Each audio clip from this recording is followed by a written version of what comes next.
Welcome, Voidwalkers, Traveler. You've reached the edge of reality. Beyond this point lies unknown, mystery, and truth. The gravitational pull is irreversible. This is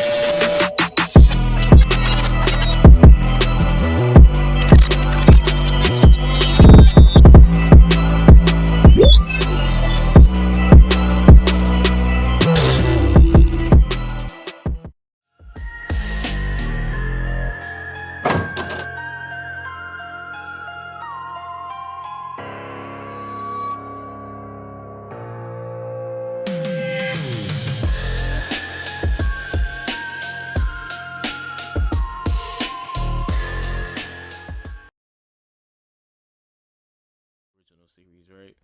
But we're also going to have a second series. This series will be called The Forbidden Door. Um Name is courtesy of me, by the way. uh This nigga. The Forbidden Door. Alright. Um Here you go. Here. Tell you what. Let me do the little thing. Welcome to the Forbidden Doors. no. This is our gateway episode, the threshold before everything else.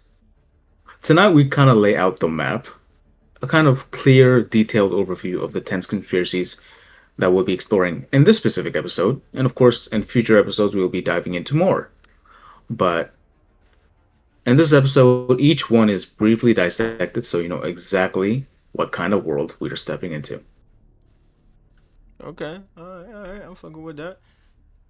Yeah, these theories are insanely powerful. Well, I wouldn't say insanely powerful, but these theories are insanely mind blowing. It can get mind blowing. It can get scary. It can get intense. That's only because they don't Very just thought provoking. challenge. Yeah, they don't just challenge reality. They reshape it. They change the way you think. They change your perspective. They change the way you see things in this world. They live in the intersection of fear, uncertainty, secrecy, imagination. That's and etc. A bunch of other things. But by the end of this episode, you'll understand why these narratives hold people so tightly and why walking through each door demands both caution and curiosity. While at the same time, when walking through these doors, it can get dangerous. It can get really dangerous, not just physically.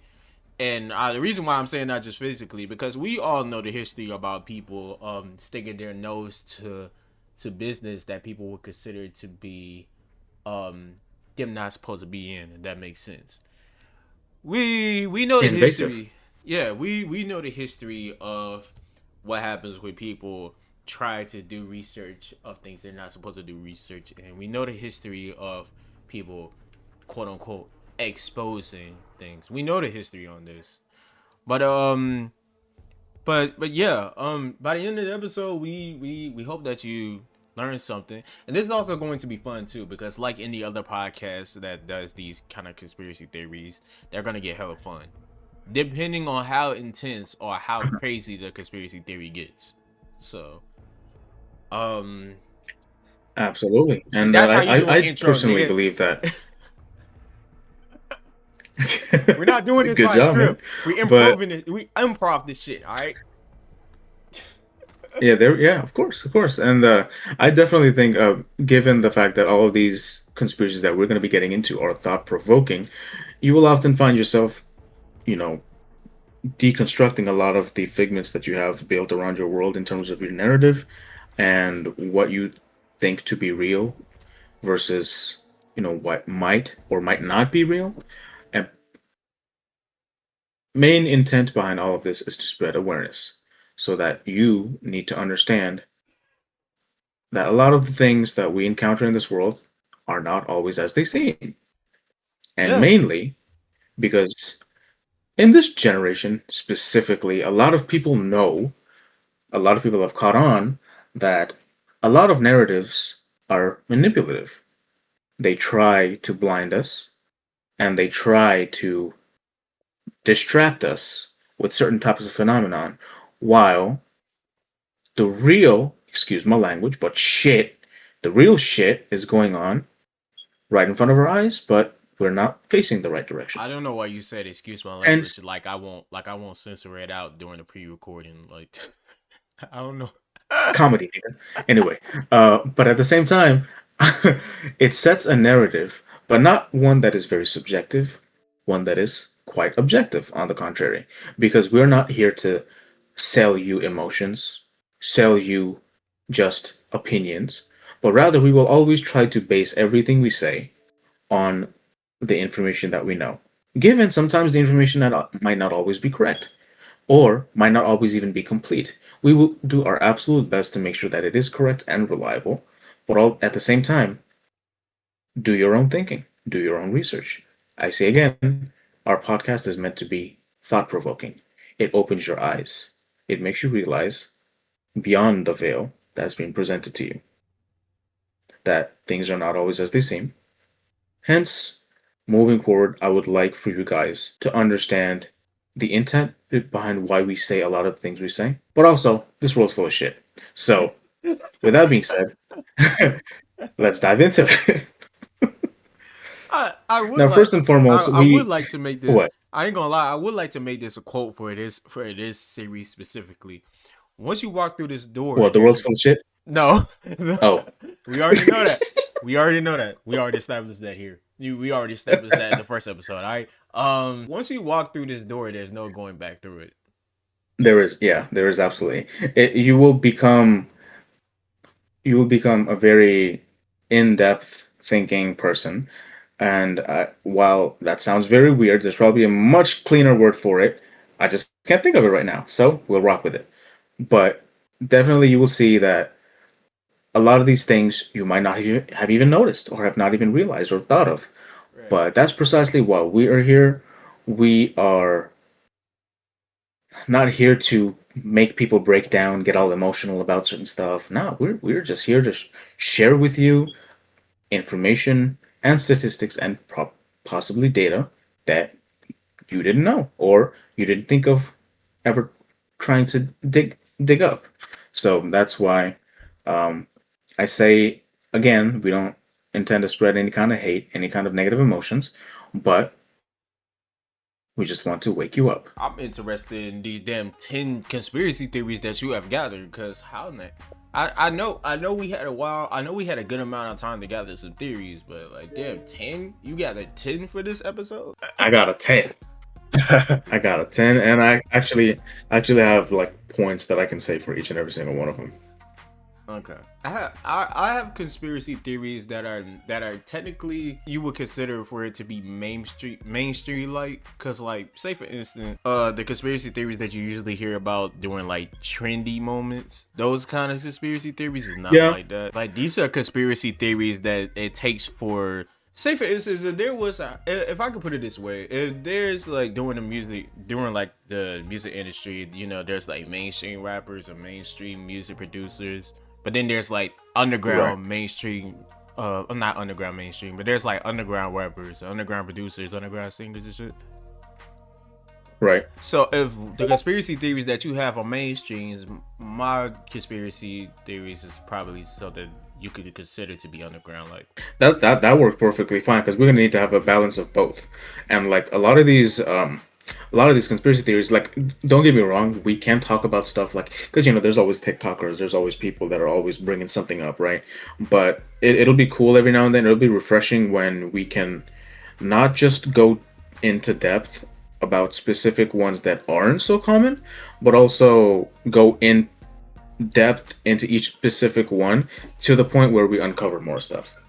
That would be like, you know, that's the thing. That's the thing that's gonna make it be all like this bitch type of moment. You see what I'm trying to say? Had to use it. We haven't had the sound effect for a day, and he's already abusing it. That's crazy, bro. Yeah, exactly, man.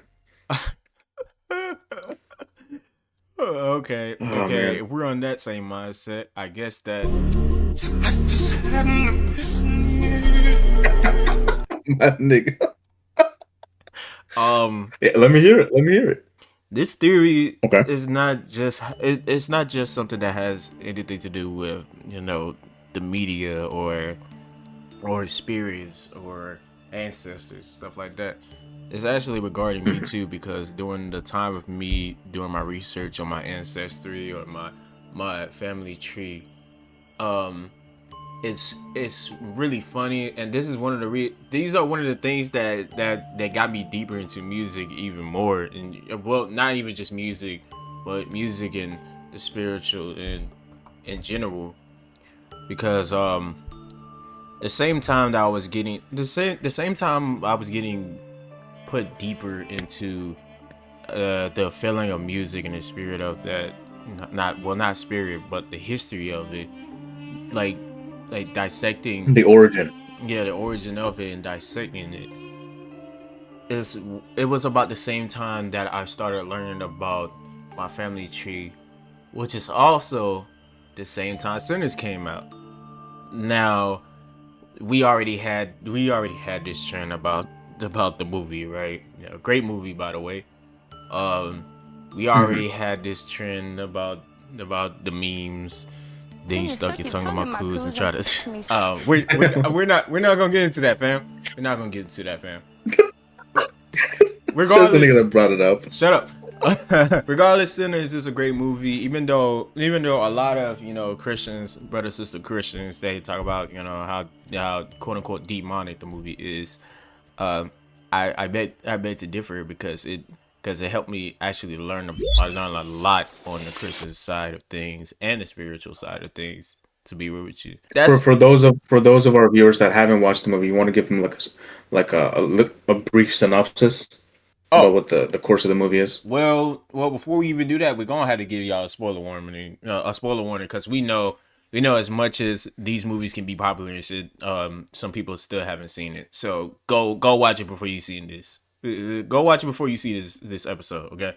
But I'm not touching base on just the movie itself. I'm actually touching base on the subliminals, the messages that the movie was trying to give, the Easter eggs, the hidden messages that touched base with me.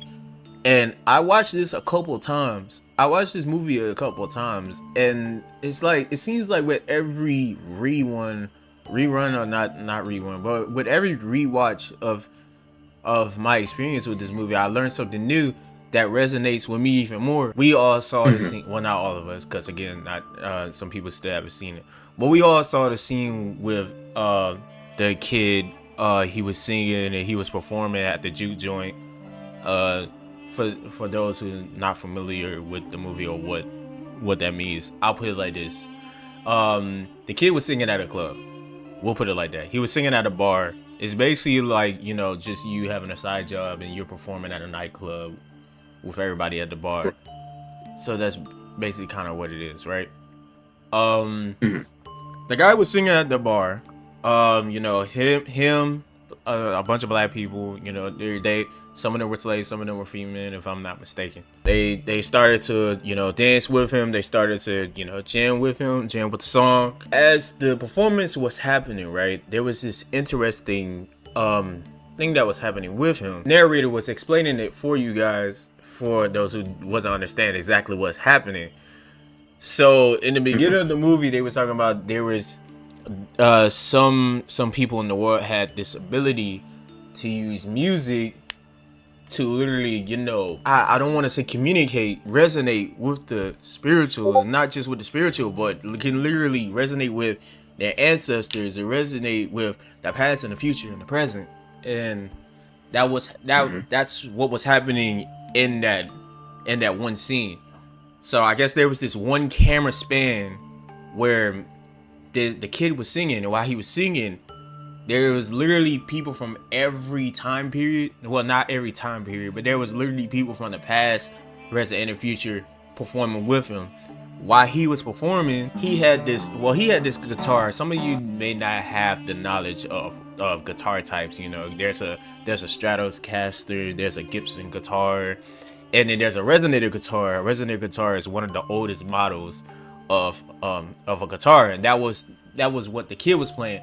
But while he was performing, there was another guy there that was dressed like he was from like I want to say 1980s, like let's say from the Prince era, if that makes sense. For those of y'all who remember how Prince dressed during his prime, yeah, that's basically what he was kind of dressed like. And he was playing with you know, his kind of mid 80s electric guitar style, like, you know, kind of like Prince, right? While that was happening, then more people showed up. There was a guy that was playing on DJ tables. There was another guy that was crip walking in the back of the there was a guy that was crip walking in the back of the room. I can't explain this better. There was a couple hoes twerking in the back. That part was included too. Yeah. So That resonance was there.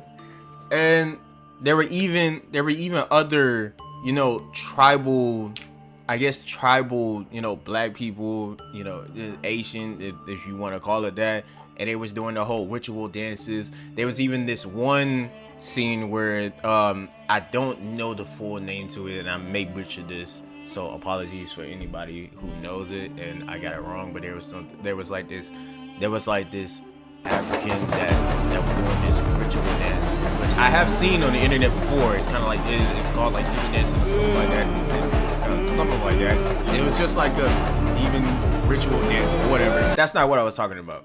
But the point of it was the kid was literally piercing the veil of, you know, and just using music to not communicate, but was using music to literally Transcend. transcend. He was literally transcending, and it resonated with me. And it was one of the reasons why I even started learning how to play the guitar in the first place. But the more I watched the movie, the more it seems like I was getting pulled. It seems like I was getting closer to finding answers about my ancestors, or finding answers about my bloodline, or the motherland, as you, if y'all want to say that. Because then the second time I watched the movie, maybe it was the third time, I was watching further into the movie, and you know, those white people that showed up to the, no disrespect, those white people were showing up to the Jew tour. Obviously they were vampires, and they was talking about, and you Smoke and Stack was actually asking them where they was from. Dude, they said they was from North Carolina. How far is that? North Carolina. Y'all clean? I was like, huh? Hold on, wait a damn minute. My roommate was here when this happened too. I was watching. We was hearing them, and they was talking about where they was from, and they said it was from North Carolina. I was like, hold up, does this movie take place close to North Carolina? It was weird that I noticed that the second time. I was like, is that one of the reasons why it resonated with me? Yeah, and I don't have the full answers to why I keep getting pulled with this movie. I keep getting moved by this movie, and it's resonated with me. It's been certain nights where me and my roommates, we're just playing music and we're just performing together, and I feel like I'm transcending. I feel like I'm not even fucking here. It's really hard to explain. I wish I did more research before I got here. Yeah, no, I'm pretty sure. I'm sure it's a topic that we'll have to bounce back with, because it's like, I'm pretty sure, because it's like an ongoing. I guess you could say it's an ongoing journey for you, right? Where you're still discovering more and more bits from it that's helping you resonate with who you are and what motivates you to pursue music. So I'm pretty sure we're gonna have to. We, at a certain point, I'm sure we will have to come back to it. Right, and I'm still trying to figure out. If one of my ancestors were a performer or something, or they were some kind of a musician. Because ain't no way. It wouldn't even surprise me if it was, because like, look at how strong your feelings are towards that genre, or just that industry, or that art. Because It's not always like. It wasn't even that one scene that resonated with me and it got me into something else, because now I'm into learning how to perform Delta blues music, or Mississippi blues. For those that don't know, it's just basically it's an older genre form of blues, of rhythm and blues, basically. That's basically what it is. Right. And I've been learning. I've been trying to learn that. It's been coming on pretty decently. It's not coming on good enough. But it's coming pretty well. I guess my soul, or this body is literally at like extracting damn near everything from this movie, and not just the music either, but the history, the possible history that's being tied to this movie as well. Essentially, like the entire movie resonated with you. Like you were able to like pull some kind of, I guess you could say, transcendental experience from every single scene. Like you were able to find something. Yeah, because when we started, because when we and my roommate started to analyze this movie and start to extract this movie, we even started to get into some even deeper stuff like radio frequency, just sound frequency, decibels, all of that kinds of stuff. I don't remember all the information that we gathered from it. There was even this one point in time where um there's these, because I'm about to get into some musical stuff, and I don't know how good you guys are when it comes to like musical knowledge or music theory, but there's two notes for some reason that I love to play around with all the time. Anytime I step foot into a little music producing, I'm changing the pitch of a song. I literally pitch it to that specific pitch to make it sound like it's that note or key or chord. But that's only if it sounds good, because I'm not gonna pitch the song and it's gonna sound like ass. But I I literally Yeah, have. like I get it. Like there's certain, like here's the thing. I feel like, and this is not just like my opinion. It is like an objective thing, where there are producers. Every single producer has a certain string or a certain chord or a certain note, or even a certain progression. That's like their favorite. It's like, and you will find traces of that progression in every single one of their pieces. It's like something that just completes their, I guess you can say, visualization of music. Right. I'm sensing that that's what you're saying as well. Like you have that favorite note. I do have two specific notes that I consider to be my favorite note or key, but it's not just because it sounds good. It sounds good to me. It literally touches my soul. It literally touches my spirit, and I don't have the words to even describe it. But I will say this. I will say this. I have done a lot of research with music and frequency and history of music and its ties to the spiritual, that I now believe that God didn't make music just for us to jam to it or dance to it, or dance like David Or a whole dance. round to it. Yeah. I now believe that's not No, just of the course, case. because look at. I think of it this way, right? When you, and I'm gonna go into my little spiritual little spiel as well, where this entire world is made up of energy and hence frequencies, right? Through those different frequencies, different visions, scenarios, and phenomenon manifest. And I like to think that given the reverb and given the pitch or the progression of a certain note or a series of notes, I think it can definitely vibrate through somebody, where they can definitely feel a certain kind of energy from it. It can definitely awaken a certain kind of vibe from them. Because think about it this way. Remember how churches used to be in the older days? Hmm. How musical they are, and yeah, majority of the black churches are continuing this kind of, I guess you could say, tradition, right? Where it's like they get like so deep into music, and it's beautiful, right? It's beautiful, and it's like everybody leaves that day feeling like they felt something, Yeah. and I'm probably not being able to articulate the right words for it, but it's like I feel like certain frequencies resonate with certain people more than others. Because That's pretty cool that like you're able to find, like, I guess you could say, deeper grounds. like sharing an experience with something like that, which who knows what the intent of that movie might have even been, but like the fact that you got like that kind of resonance from it, I'd say that's pretty cool. One of the I guess you could say conspiracy theories that I didn't make it, but I did find it pretty interesting, hence I'm mentioning it right now, is called Canon, the digital prophet, where it's actually spelled QANON, Canon. So essentially, Canon begins with the claim that a government insider, known only as the letter Q, capital Q, is releasing classified information through coded messages. And followers believe these drops reveal a hidden war waged within the U.S. government. The anonymousness of Q enhances the whole mysterious part, which is anyone could be behind the mask, or everyone could be just reading it wrong. But at the core of pretty much, and it's like this person could be like walking right next to you, or driving right next to you on the road. Like, you wouldn't even know.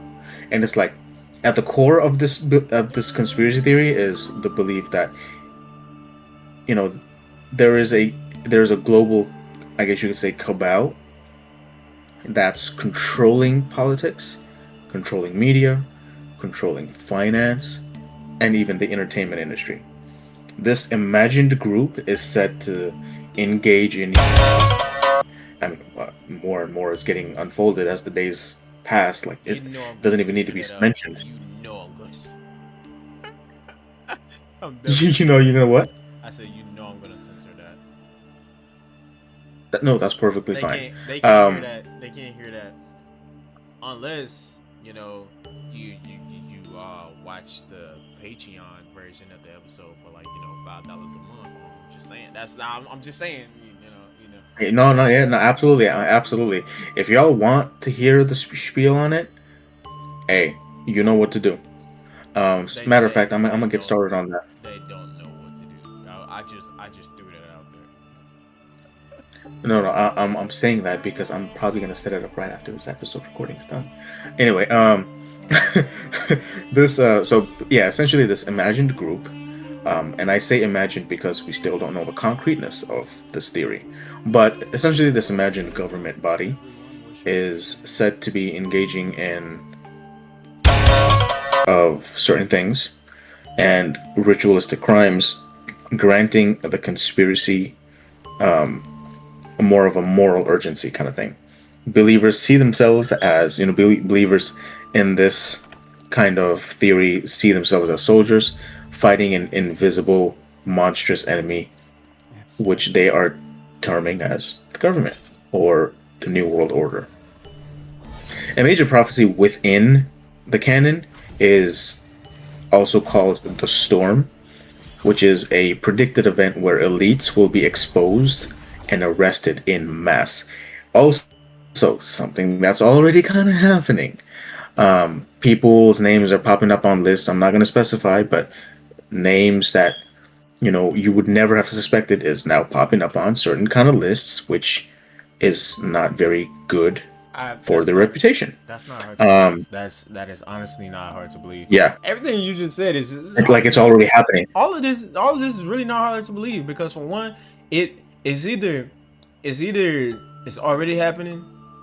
It's not crazy to believe that it did happen, or it's about to happen, because it's not crazy to believe that there is we could say there's a mole within the political system that's literally exposing everything that's going on within these rooms, inside these rooms, these courtrooms, and the government. It's not crazy to think that. I mean, all the clips that are popping up all over the internet, and most especially TikTok, I have every reason to believe, and we could consider that to be a theory too. I have every reason to believe that they was trying to take they was trying to take down TikTok in the first place because people on TikTok knew too much.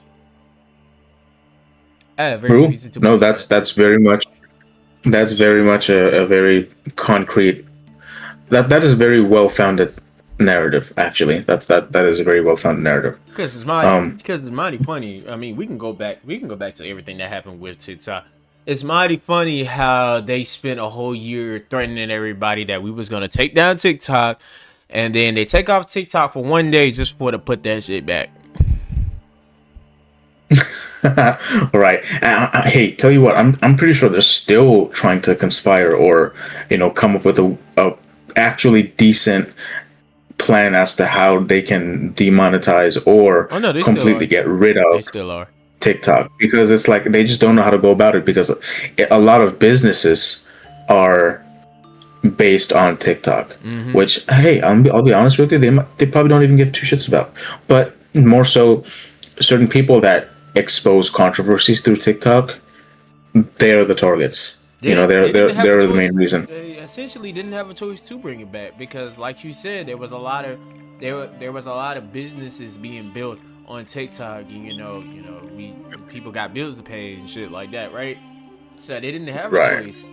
But they did have another one. You know what that other choice was? To buy TikTok and they can control it themselves. Right. Just like what Elon did with Twitter. But however, each predicted date that fails is simply reframed in this theory. For the faithful who believe in this theory, this prophecy simply does not fail. It's one of those so, I guess you could say it's so broad. I think a lot of different types of events will fall into this category they're calling the storm. Y'all want to see me y'all want to see me try to kick ass while doing commentary at the same time? But a lot of people are saying that, people's interpretations of a lot of these messages and, these cues are fallible, But furthermore, followers of this so-called theory treat posts by this person, Q, like literal scripture, analyzing every single line as though it holds hidden meaning. They try to decode, decipher language, images, coincidences, stitching together like on a big ass whiteboard with post-it notes and bullet points with strings attached to all of them leading to certain things. There's people out there doing this with the coded messages that are being handed out by this so-called Q. And this particular thing gives the followers a sense of importance and intellectual power. And a lot of the times I think that's what it is. This movement, merges politics with religion, portraying its chosen figure as like some kind of messianic warrior. Many believers frame this person as somebody that's quote unquote divinely appointed to battle evil. And this theological layer transforms this whole conspiracy theory from a theory more into a belief system, which is dangerous. Given that, there's a lot of... That doesn't even sound like a theory to me. That sounds like the Antichrist. No, precisely, dude. That's what a lot of people are trying to base their belief in this theory on. It's like it's so broad that a lot of different types of things is going to fall into this kind of, I guess you could say, criteria that's being described. Nah, I'm good off that, little bro. I'm good off that. Yeah, it's no like, thanks. And it's like failed predictions strengthen the theory instead of weakening it. Imagine that. Like when something doesn't happen, believers argue that it's misread or intentionally cryptic. This whole self-healing mechanism protects the narrative from collapse, and it's kind of like a form of ignorance. Yeah. It's literally a form of ignorance. So it's like, it's weird. It's one of those theories that's why it stood out to me so much. I was like, I have to talk about this. I have to. What else? It says here that this theory thrives on the whole anonymous personality platform thing, because it's like chaos and imagination both blending in on this platform. There's no black and white. It's just a shit ton of grays. Nah. People are just trying to make sense of it. Nah. And like a lot of the times, like the spaces that these platforms create, like it creates a kind of atmosphere where like any kind of claim can flourish without any kind of consequence. And there's a reason I wrote it like that too, is because it's like it's the truth. People are willing to just make up these like so basic general conspiracy theories that like so many different things. Like, no, something is extremely effective when it is very specific, calculated. You know, Right. people like you can't call something a prophecy when it's just like, oh yeah, and so in probably 1,000 years this is gonna happen. Like, no, that's not specific at all. That's not a prophecy. That's just a guess. You know, and so like, yeah, I think a lot of these people that are believing Whoa in this little now. thing, it's like, Well now, I don't no, know about that, Chief, because the video hasn't came out yet. I don't know. If the video on my separate channel is gonna come out before this episode. Well now, what? I did low key do a prophecy, and I feel like I unintentionally did it. Oh shit! No, but that's one of those things though. Prophecy is not something that happens like without incentive. It's something that's calculated. It's not like just like, oh, I make this educated guess and oh, one day it happened, I made a prophecy. No, prophecy has to happen with insight. It's not something that just accidentally happenstance occurs, you know? So like a lot of times guesses do come true. It's true. It happens. Like where you could say something that comes true in the next decade, but it's not really a prophecy. It's more so like I have a hunch. Right. It's a hunch. That's the right word. You know. No, prophecy is much more spiritual. It's like more so when you have insight as to what's going to happen in the future.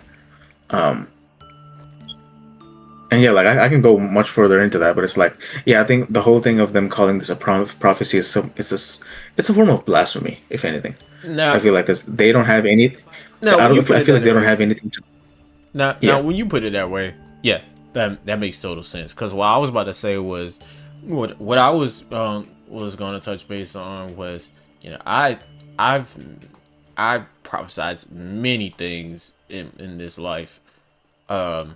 Right. And it kind of scares me because yes, I am a Christian, and I do try to expand my knowledge and build my relationship with the Lord, but sometimes I feel like I done something wrong when I do prophesy something and it does come to fruition, and I'm like, and sometimes I'll be thinking, is the Lord gonna kick my ass for doing that? Because But what do you mean? Like when something like if something negative you said might happen and it ends up happening, no, and like I you just try to blame yourself for manifesting it, or yeah, no, it's kind of like manifestation of spiritually prophesizing something. You know what I'm saying? Because no, why would the Lord kick your ass for that? I don't know, because I don't know. That's why I said, I do try to expand my knowledge when it comes to the Bible or better my relationship with the Lord.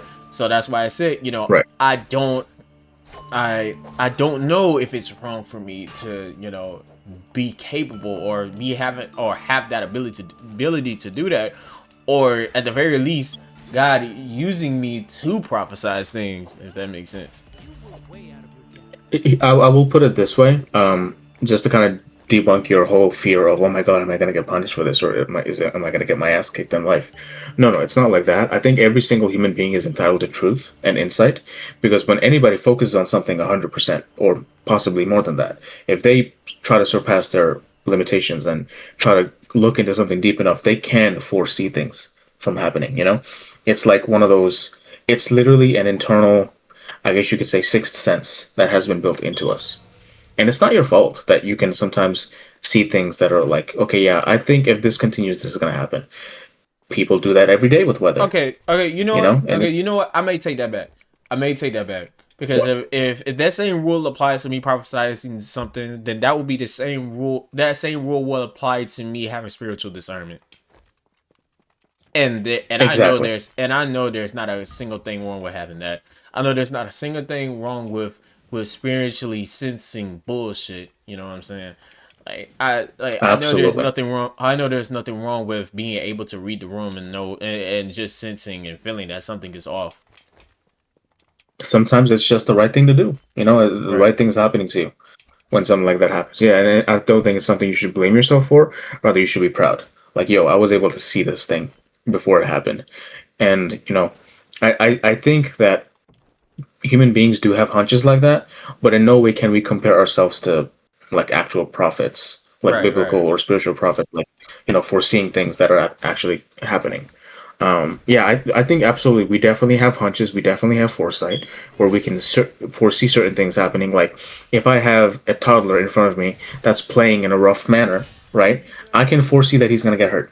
It happens with me and my nieces and my nephews all the time, right? Like if I see my niece jumping on a bed where it's like the bed is very bouncy, and sometimes I see my niece is doesn't have the perfect balance. Just a very basic example. I can foresee that she's gonna fall off. Right. So it's like one of those things, and I mean that it goes much deeper than that too. Like it's like when you see certain behaviors and certain behavior patterns, rather, you've seen it before. Hence, you can have that narrative as to, hey, if you continue, I've seen this multiple times. This is what happens because Right. there's consistency in it. And I think that's something that all of us are entitled to because it is through that kind of foresight that we can all oftentimes help people that we love from certain danger. Right. So yeah, but yeah, that kind of summarizes that conspiracy. It's like this movement because that movement has like spilled into real life. It's inspiring violence. It's inspiring political unrest. It's inspiring public confrontations. People becoming more what's the right word? Inclined to act on certain kind of, I guess you could say, extremist type of behavior. You know, like who knows? Maybe it inspired people to commit shootings or commit murders or commit bombings, God forbid. But when that kind of stuff happens, there's a catalyst somewhere. Someone Right. said something that rubbed off the wrong way on a certain individual. But yeah, people have acted based off of these kinds of beliefs and thinking that we're gonna save our children or we're gonna stop conspiracies, but like there's a Nah, line nah, bro. I don't between. want. I don't want it. I don't want anything. I don't want to be part of anything that's gonna be turned into like a fucking cult. I don't want it. Exactly, bro. Like that's why we like to shed light on these kinds of things because, like, again, guys, don't just believe every narrative that you come across. Right. It's like it's one of those things. Like you need to have your own discernment. You need to have your own sense of judgment, and you need to understand that even though you might think, "Oh, if I do this, this would help the world," you have to understand helping the world sometimes requires a certain level of permission from the divine. You cannot just go out and act like a preacher when you've not been given the authority to do so. And And I know think that's where a this. lot of. And Hmm, know this. Know this. You will become the enemy of society when that happens. I take it from us. Take it from us. Do you know how many absolutely. times? You know how many times I've been wrongfully judged and persecuted by people simply because I could just sense bullshit. Okay. I like you know how many Absolutely. times, And dude. You know how many times my family members have scolded me or neglected me or provoked me simply because I just don't want to be I don't want to be part of something that I know is gonna screw me up spiritually, or not even just spiritually but physically too. I just know that something's gonna bad happen within this scenario, and then I get scolded for it. It's going regardless, like you will become enemy of the state simply because, persecuted, yeah, you're gonna be persecuted. Like this is what they done to Jesus. Like this it's gonna happen. literally. So what they did to Jesus, what they did to Moses, what they did to freaking Muhammad. It's like anybody that speaks the truth, they will be persecuted. It's like Not it just even goes hand in hand. not even just not even speaking the truth, because I mean I've seen say I'll give you an example. I'll give you one example. Saints Row 4. There's a game called Saints Row 4. One of Saints Row is one of my favorite series, by the way. Um there was your main character ends up getting put into this matrix. He's sleep right now, right? He's sleep Hmm. right now, right? And he's just following the rules of the matrix, right? He's a president. He's literally the president in this simulation, right? And you know, Hmm. he was meeting people, right? And they was like, you know, like, oh, I'm your biggest fan. He's shaking hands, and then he sees the guy. He noticed that this dude is a fucking hologram, and then he noticed that, and no sooner the simulation noticed that he started sensing bullshit. They literally sent programs to kill him. It pretty That's much what describes our happens. government right now. That's exactly what happens when the system notice that you're starting to notice things. That's what happens. Nothing ever. Right. No, believe this. Like, understand this. The moment you start to see things, the moment you start to sense things, nothing will make sense. Okay. When you start to sense, Yeah. when you start to sense it, when you start to see things, the things that will happen to you, it's not gonna make sense. It won't. It won't. Yeah, And I agree with that. It's I like want to warn you because I people was that one of those. support, You said what now? because people that support any kind of like strong movement that's leading either towards righteousness or it's based on any kind of strong belief, get ready for opposition. It's literally built in to the whole, I guess you could say, process. Right. Opposition and adversity. But that's where that's where you're truly tested based off of like how strongly you and firmly you stand on what you believe. It's like, but also this is where I like to also throw in, not it's not my 2 cents, but it's just a little bit of, I guess you could say, ancient wisdom. There's a difference between believing and knowing. Right. Belief is there when you're not certain about something. So a lot of these religions and eventually, yes, cults are based on belief. Nothing is certain, but belief can also be a very powerful thing in the positive sense. Believing in yourself, good vibes, striving to achieve your goals.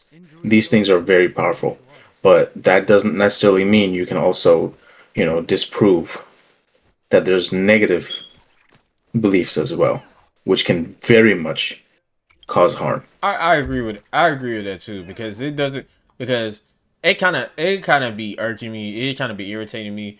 And because this happens with Christians, this be happening with Christians too, because for some reason I have noticed this with Christians. I be hearing it in these conversations. I be in these conversations, and they say they believe that Jesus is real, but they don't believe that Satan is real, or the people, or the opposite of that. People would say they believe Satan is real, or they don't believe God is real.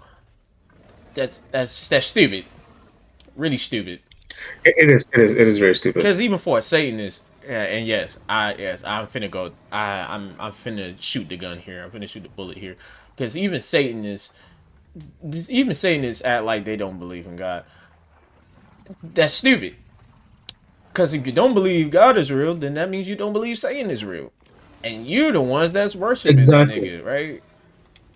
I'm glad you mentioned that because the I guess you could say the controversy or the hypocrisy in it is that Satanists will say they don't believe in God, but at the same time they will use that fact that God exists to justify a lot of their claims. Right. Why? And Why? I'm like, every time I talk to one of them, and I'm just literally like, "Do you not see the fallacy in your own? Like, do you not hear yourself speaking? Essentially, like, do you not listen to what you're saying right now?" It's like they say they this, and then they backtrack on their own logic, and then they try to desperately try to prove a claim by disproving what they said earlier. And I'm just like, you just became your own problem. Right. I don't even think it's just with Christians or Satanists or atheists either. However you want to call these people. I know there's a lot of religions out there, and I don't keep track of all of them because I don't follow them. I follow one guy and one guy only, and he's not part of any of those religions.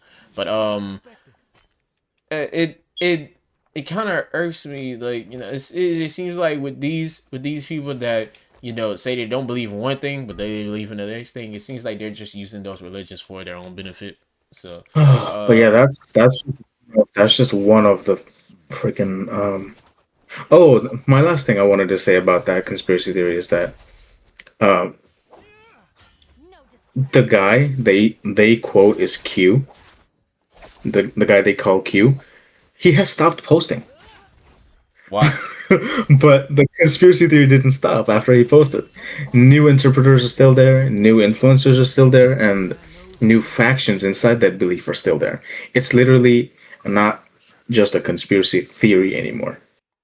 People are striving to keep this whole mythology alive. It's become a culture. That's That's crazy to me. weird. That's That's weird. so crazy to You me. think this profile is It's like when AI? people don't have, huh? You think this profile is AI? It's just AI. I don't think it's AI, but I definitely think that there was an intent there where somebody wanted to, post and clarify things, but I think the way society always is, they took a lot of things out of context and they started becoming fanatics about a lot of the things, and it literally, like I said, it stirred a lot of political unrest, Not and even, I not am even a firm. just that. Not even just that. They take it way too seriously. Right. No, it's this whole vigilantism. People want to take authority into their own hands when they literally do not have the means to do so. So it's a half-assed attempt. I It doesn't mean, always lead to the result. it all depends. Hold on, give me a second. Give me a split second. I mean, it all depends on who's doing it, because there's nothing wrong with taking matters into your own hands. If you gotta handle your business, handle your business. But there's a matter of how you handle it, you know. That's the thing. If your attempt at handling your business is going to endanger other people around you, that's not handling your business. Right. And I think that's where a lot of people are not able to draw the line until it's too late. People think, "Oh, I'm about to help. I'm about to do everybody a good favor." Who asked you, nigga? Right. You know? It's like people. Again, you're right. There's nothing wrong with people taking matters into their own hands, but that's when people are trying to make a personal change in their life, in their lifestyle, in their habits. Why don't people start there? They always want to go global. They want to solve internal problems with external measures. Right. It won't work. And anybody that's listening to this and they want to challenge this, fine, I accept your challenge. Like, try to prove me wrong. People that are trying to solve internal problems with external solutions and external measures, it won't work. Assassin's Creed is a You can perfect tell them I example. did it. Right. Assassin's Creed is a perfect example. They created a legion of assassins to eliminate some of the worst corrupted officials or selfish higher ups, elites. It didn't even make it any better. It didn't make it any better. Right. Yeah, I did it. I did a little bit of research on that too. The end game, there wasn't even an end game. There wasn't an end game. They try to spread awareness about it, like try to wake people up through subtle means, trying to keep it safe. Right. And honestly, I respect that and I get it. It's better than like we just talked about. It's better than those people that are trying to take matters into their own hands and trying to make a global impact while still being an imperfect being. How can you, through your imperfection, spread perfection? It doesn't work. If you have internal turmoil, no kind of peaceful attempt would actually ever work in achieving external peace. Like, if you have internal turmoil, anything you say will be flawed regarding peace. Anything you say will be flawed, and in the long run, you will see that it comes crashing down. And people that blindly followed into your, I guess you could say, fallible ideology will suffer from it. And you are going to be the culprit.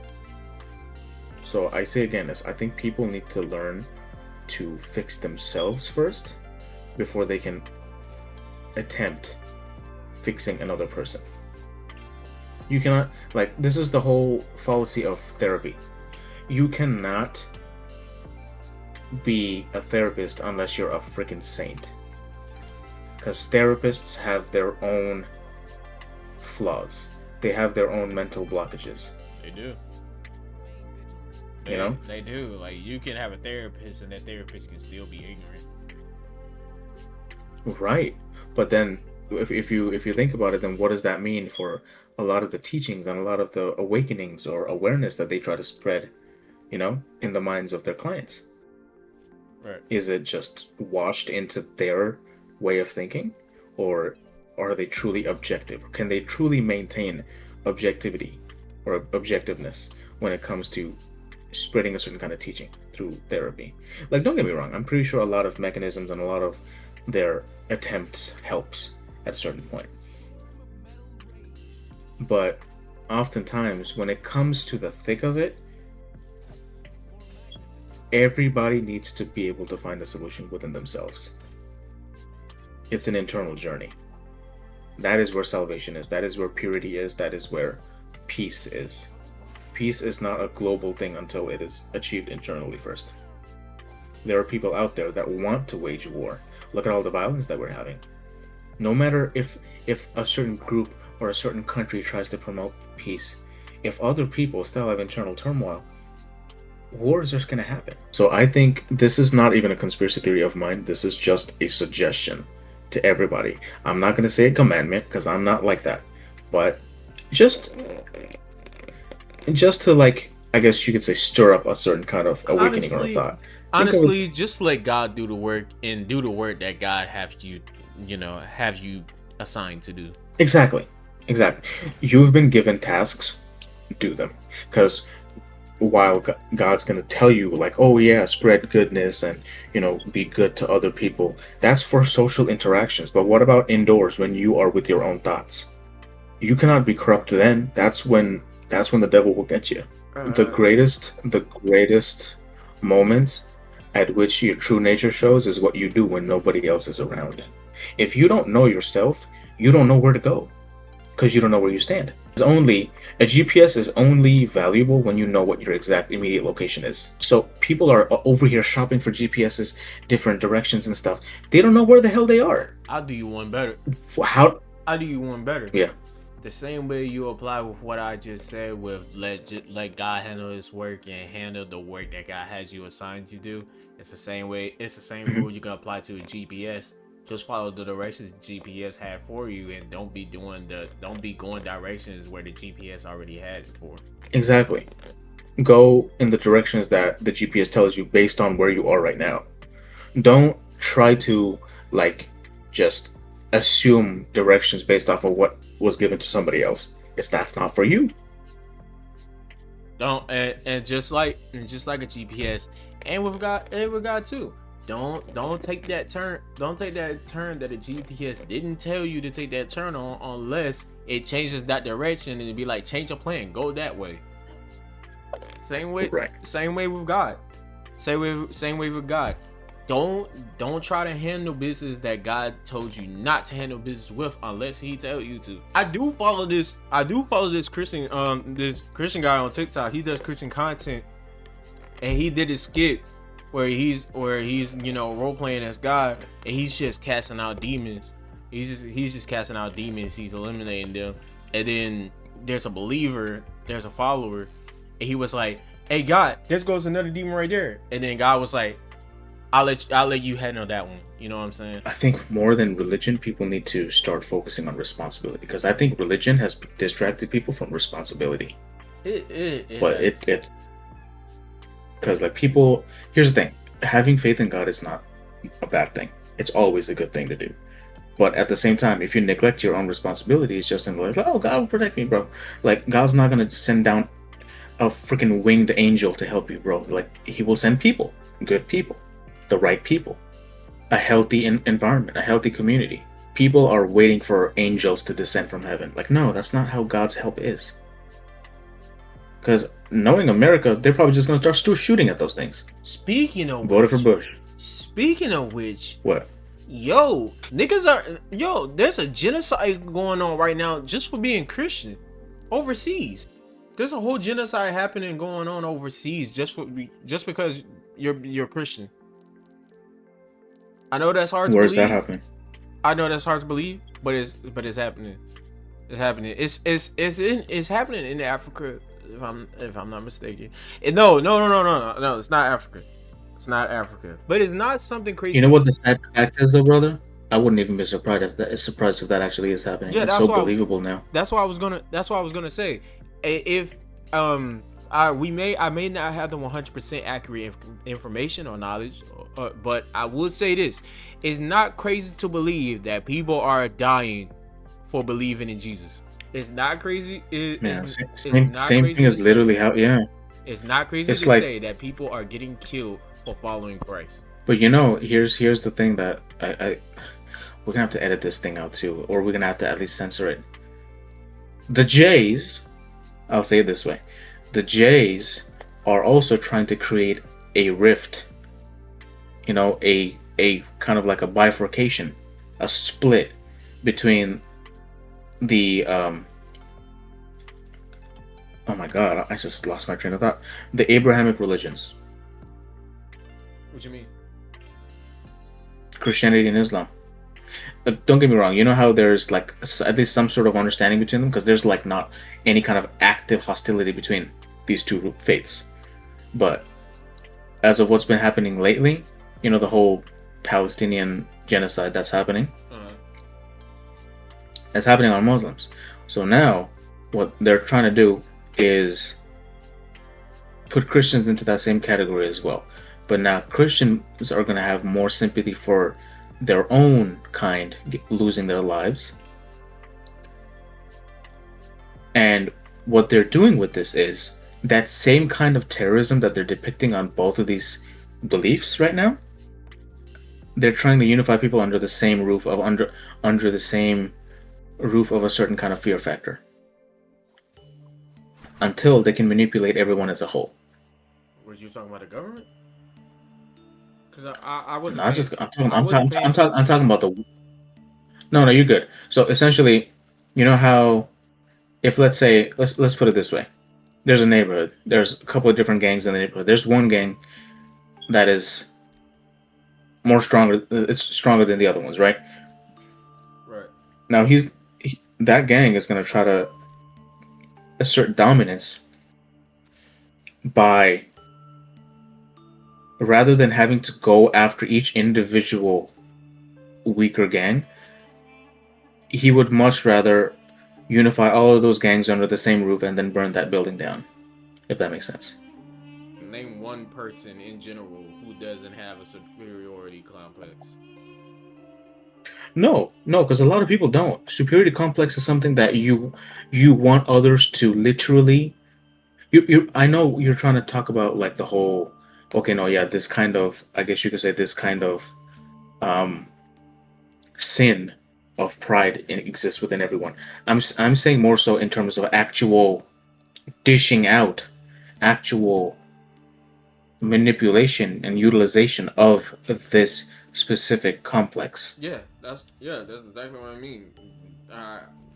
Like Jewish people, like because in today's world, peace has been kind of sort of established between certain faiths. Bullshit. But look at who's stirring up the water again. Yeah. Christians aren't going out and killing Muslims like that. Muslims aren't going out on a and they're just they're just killing Christians. That happened in the past. It's our history. Muslims are calling their own business at this point. No, exactly, because they realize strength lies in unity. They're all trying to build each other up to become just a better community.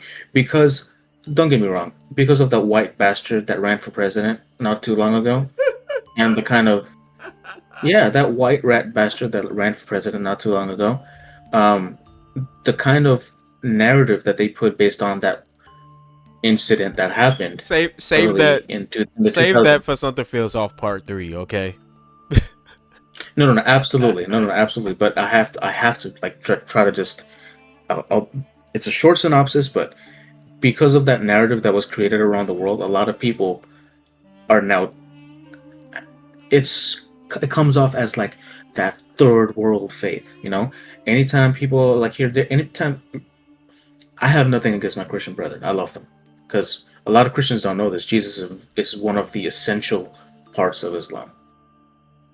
But it's like they've created this narrative that we're so anti-Christ, we're anti this, we're anti that, we're anti goodness, we're just a bunch of turban wearing heathens that are just running around in the desert shooting people for no reason.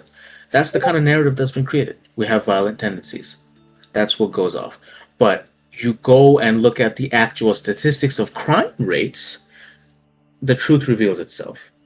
You go to a Middle Eastern country, you fall asleep on a public park bench with a briefcase with $1 million in it, and you wake up, that briefcase hasn't gone anywhere. I would say that it doesn't matter. It doesn't matter what kind of religion you participate in. If you're going out of your way to do something this extreme, it's not even about religion anymore. You're just fucking sick. Oh, no, it's absolute racism. It, It's one of the highest forms of racism not even nowadays. just racism, not even just racism, segregation, suppression, oppression, however you want to call it. You're just sick. You're just sick because I No, know yeah, it's a disease. because I'm pretty sure every religion, including the ones that have like the less bad history, if that makes sense. At certain Hmm. at some point, each religion had went on some kind of a Genghis Khan like conquest, going on mass Conquest, yeah. genocides, going on mass genocides, hurting people for no reason, killing people for no reason, just to cut, just for in the name of their religion. So can Just nobody because certain individual idiots, and I'm not afraid to say it, just because certain individual idiots decided to take ownership of the religion and call the shots. right, right, just It happened in in the Islam too, name and I own up to it. in the name of religion, in the name of religion. It's kind of it kind of fucks my head up too, because I don't want to hear it about people trying to not even victimize. It's not victimize, but they try to incriminate another religion. Dude, your religion Hmm. doesn't have good history either. And Exactly. I can admit my I can hit but in I can hit I mean admit Lord for I can admit that my Christian history wasn't all that sweet. It wasn't all that Exactly. sweet. We know this. We know this because like no matter what anybody say, I know by history, the Bible and the Christian, the history, all that it dates all the way back to Africa. It dates all the way back to Africa, because even Africa had the Bible long before. So I know all this history dates back to all the way to the other side of the damn world, and I know they got bad history there. Ain't nobody's perfect here. Ain't nobody's perfect here. But at the end of the day, even when I can say that nobody is perfect, if you're going out of your way to literally take a nigga's life in the name of a fucking religion, you are sick. You are sick. Exactly. You are Because sick. I don't know of any religion that was taught by any saint or prophet or Christ that spreads violence. Like one of Muhammad's most famous teachings was the best religion in the world is the spread of peace. It's the spreading of peace. And it's like, and you see, because if you actually look into history, you will see that all of these conquests that happened under illegitimate and unauthorized leadership. And you know what's crazy? You know what's People, crazy? Going back, you know what's crazy? Going back to that Sinners movie that I was talking about earlier, uh, even spoke on history about people forcing Christianity onto people too. Not just black people. At right, one point, apparently, at one point, Christianity was also forced onto the Irish people. dude, look at what happened with America. They were because Christianity was something that was heavily implemented and what's the like it was made compulsory by the colonists And that's not crazy to when say. they That's not invaded crazy to this. believe. That is not crazy to believe.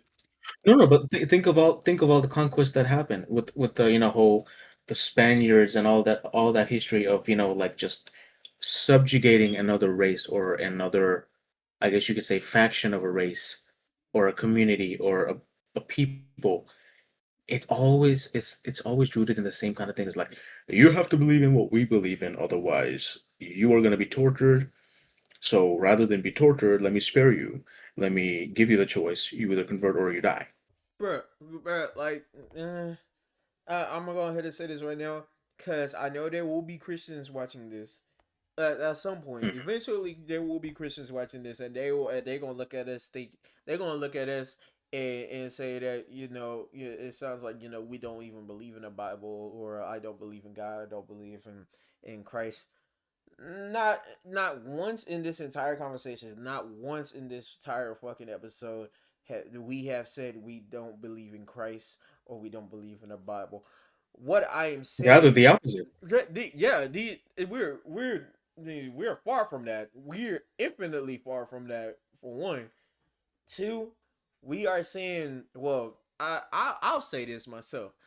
All I'm saying is we need to revamp how we look at the Bible. We need to revamp how we analyze the Bible, how we learn and build our relationship with God.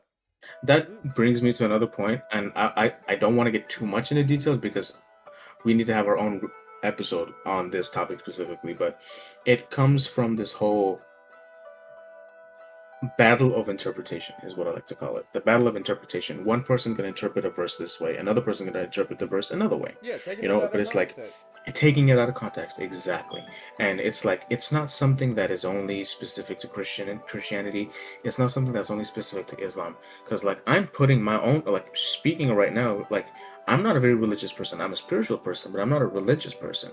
Right. And I am not afraid to put my own religious history. Because here's the thing, what I deem as okay, this is what Muhammad taught, and I'm a firm believer of Muhammad, and what this is what Muhammad taught versus what Islam is practiced now. I know it is night and day difference, Yeah. you know, and versus what Christians practice versus what Jesus actually taught. Again, night and day difference. People have deviated from the actual teachings. And that's something I say again, it's not particular to any specific religion. It happens because it's a part of human nature. We deviate, we stray. But it also is a possibility that we bounce back when we see that, hey, this is what I've been chasing, but shit, that this isn't what I want. And then people bounce back. It's called trauma. People are traumatized when they let go of the main thread that leads to God, or that leads to peace, that leads to spirituality, that leads to knowledge, that leads to beauty and truth. When people let go of that thread, hey, they go off and they chase different types of things and they come back traumatized. Right. It's like one of those things, like it's literally human nature that has caused all of this violence, all of this bloodshed, all of these conquests, all of these wars. Human beings. If you're not finna, Muhammad. I'm not finna. You're not finna look me. You're not finna look at me dead in my face and tell me that you killed the man because it was your destiny by God that placed it on you to go on a fucking genocide or something like that. No, you're not finna look at me dead in my face and say some shit like that. Right. Plain and simple, life and death is in the hands of God and in the hands of the universe. You're not It judge. nobody. I was gonna. No, no, no, no, no. Continue. I was No, I gonna was say like, I'm saying that nobody can take that responsibility in their own hands. right. Like we're not a single one of us are judge, jury, executioner. I don't care how high of a politician you are.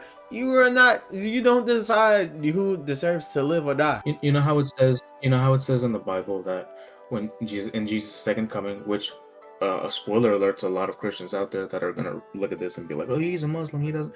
No, Muslims believe in the second coming. By the way, whoop doo doo. They didn't know that. Anyway, in the second coming, it says it in the Bible even like Jesus will look at the people, the so-called Christians that prophesied in his name and did all this other stuff. Like we cast out, like it literally says it in the verse that they're gonna be like, Lord, we cast out demons in your name. We did this and that in your name. And Jesus will literally be like, you are nobody to me. Get away from me. Jesus will say that to his own so-called believers. Yo, you're not just gonna build your relationship with God just because I want to say contributed, if that makes sense, because Mhm. because That's like that's like that's like you giving me some money and now I'm just 100% eternally grateful to you, and now now I have to follow everything you do. Like that's not how it works. That's not exactly how it works. Okay, with the Lord. Okay, Right. you have to learn more about the Lord. You have to, you have to get to know him. You have to actually have conversations with him, build a relationship with God. You don't just go and spread the word of the Lord just because it says so, just so you can, have your place by his side. You know what I'm saying? Because then you're doing it for a reward, not for the sake of like Right. salvation. Right. You're doing it for credit. You're not doing it in the kindness. You're not doing it for the kindness of your heart. You're not doing it. You're not selfishly. You're not selflessly doing it. You're not unconditionally doing it. There's a People out here trying to gather heavenly clout. heavenly clout is crazy. Heavenly clout is crazy. That's wild. Literally, look at all these preachers and look at all these Yo, people we that are like, gotta oh my keep god, that. I preach the word of God. Yo, we gotta use that as a term. We gotta keep that as a term in this channel, bro. Sure, Heavenly clout is I crazy. love that. But it, but it, but it's true though. But it's true though, and It is true. that's kind of some of the reasons why. That's kind of some of the reasons why I haven't been in church in a while. Well, that was before I got back into church, which it honestly shouldn't stop me because at the end of the day, I'm still going to church just for the Lord. I'm not going to the church for the man that's going to preach it. Even though, yes, you go to church to hear the word from the pastor that he puts together for the Lord. I hope so. But Hope so. yeah, but I hope I hope these pastors are not just putting together these sermons just to get some heavenly clout. God, I hope. I hope not. It's already now the church is already crazy enough with the amount of stuff that I discovered in there. But I hope that's not the case. Also, like in the words in the words of the famous Eddie Griffin, bro. Hey, God doesn't live in church. Allah doesn't live in the mosque. No, God But doesn't live in the mosque or in the church, bro. that's not crazy to say. That's not crazy to say. You're not crazy for It's saying that. it's exactly. It's like, bro. He said it beautifully. Like I was watching the stand up comedy with my girl the other day, like Eddie Griffin stand up comedy. Bro, he said it beautifully. He's like, God's like presence is written in your essence, bro. It's not in a specific building. Like yo, You have just like yo, you have just as much.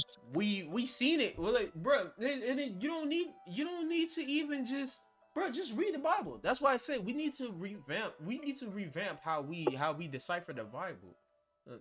Yeah, Right. we need to revamp how we analyze the Bible, break it down, and understand what God is really trying to say, and what these people who came up with these books, these people who lived with him, who experienced with him, we need to like actually understand what they're trying to say, because because there are many stories in the Bible with their experiences with the Spirit, with the Lord, the Holy Ghost, the Holy Trinity, and not all of them happen inside of a church.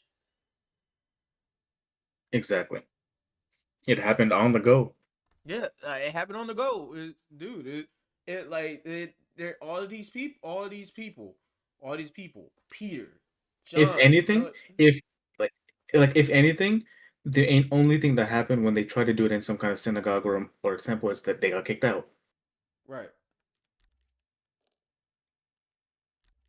Because nobody, because the story about the guy that had about 2,000 demons trapped inside of him didn't happen inside of a church, did it?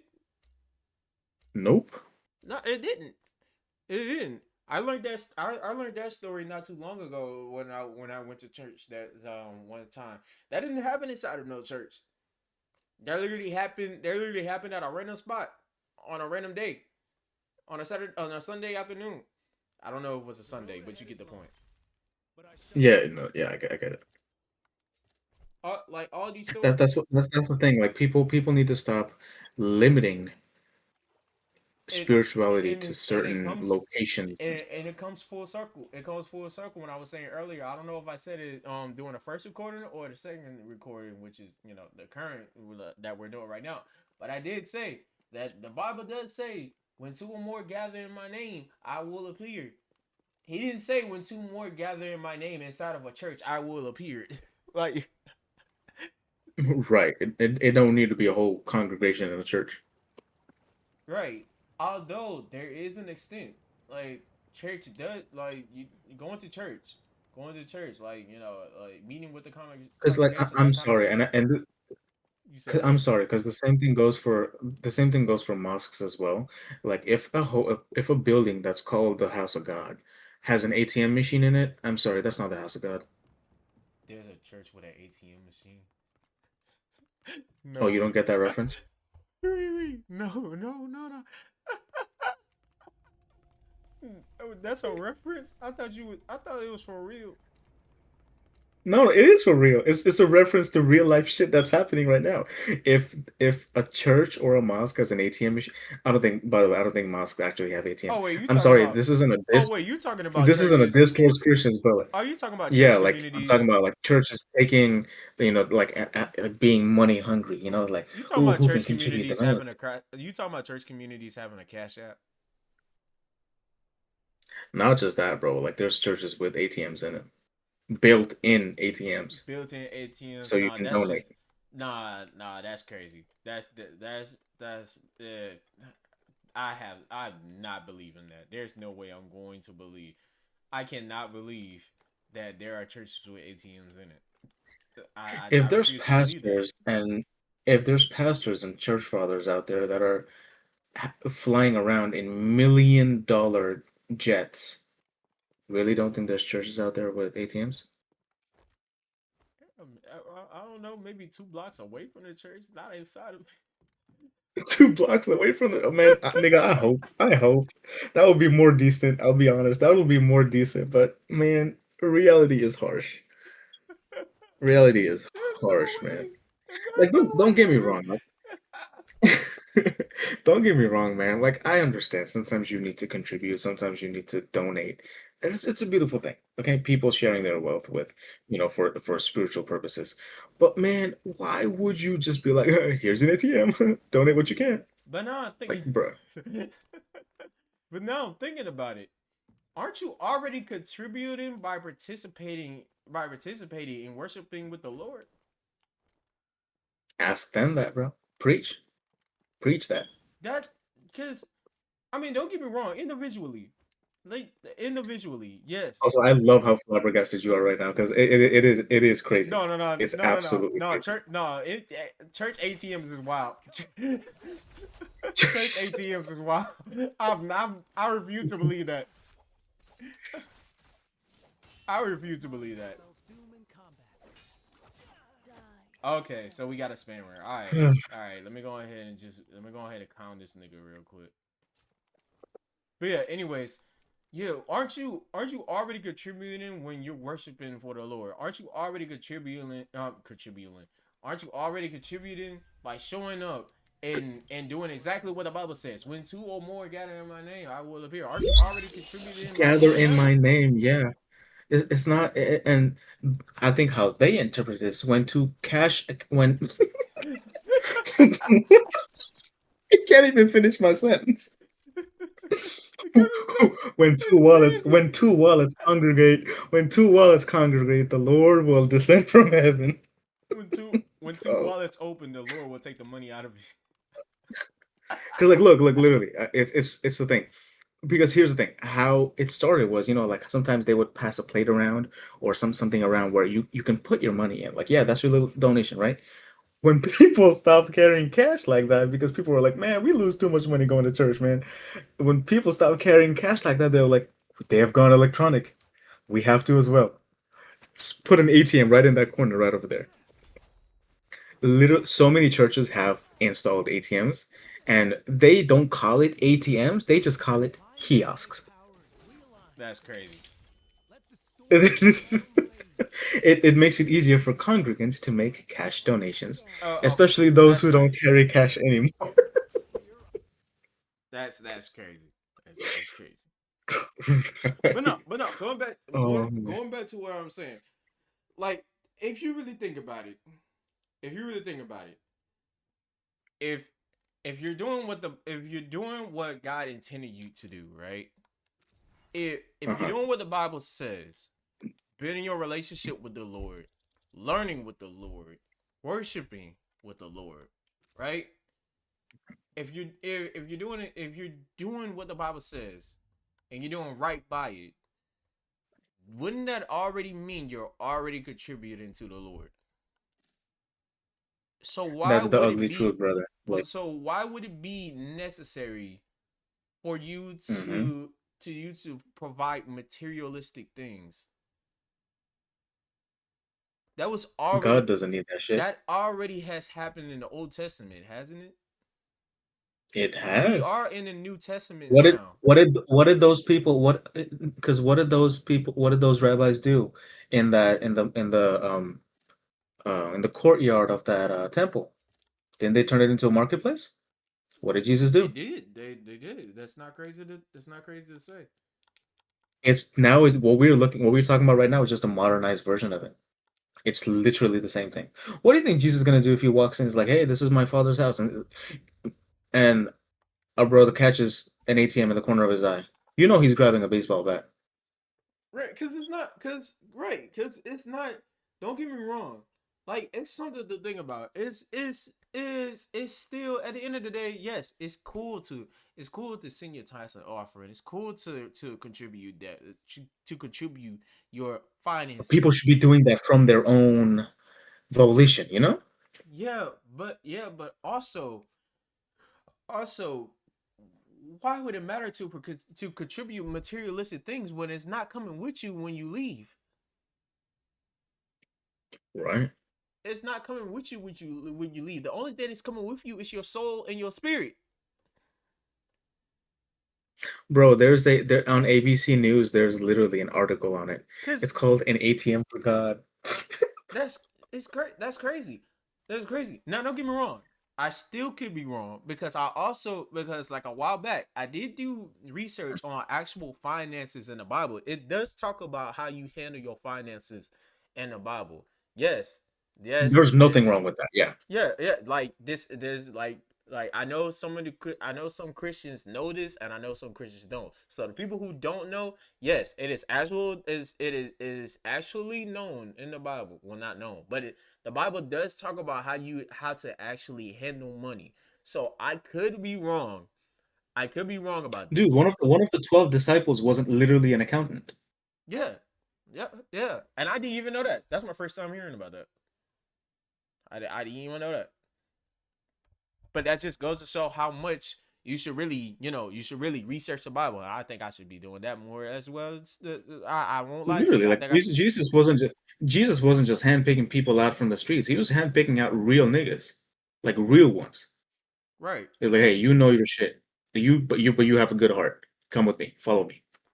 Hey, you are doing that task which people hate you for, but you have a good heart. You don't have any ill intention towards people. Come with me. Follow me. right, Real niggas he chose to work with, you know? So it's like, yeah, he got people that had I guess you could say expertise in certain fields. right. I, I, So yeah, absolutely I I believe there's a now I'm gonna chapter keep that on talks saying about this. handling finance. Now I'm gonna keep on saying this. I could be wrong. I could be wrong because when churches do those segments doing services like the tithes and offerings, the term tithes is an actual thing in the Bible. Tithes is an actual thing in the Bible, and if I could be wrong, somebody correct me if I'm wrong about it. But um, when it talks about how you handle money, it's a portion. It's a certain amount that you take from your finances to that you provide to the Lord, and then you take another portion Mhm. of what you have and put it in your savings. If I could be wrong about that, and You're talking about the 80/20? I I think it wasn't that. I think it was a different number because I think ties is Mm. 10% of your of your resources or 10% of your finances, and you provide Oh that to yeah, the Lord. something similar to that exists in Islam as well. But because I'll be honest, Muslims are like strict ass niggas. Like they do not play around when it comes to like religion and stuff. So Right. like they would never disrespect God to the point where they put an ATM in there. They still have that old way, like where they pass around a plate and like you can put your little bit of whatever you can. Nah, I can't. That's gonna be stuck in my head for a while. Having an ATM Yeah. having an ATM in a fucking church is crazy. How Uh-huh. how how how cheap and how greedy and how power hungry and how money hungry you have to be to put an ATM in a fucking church. What's next? What's next? They're gonna be a gas station right in front of it, nigga. What the fuck?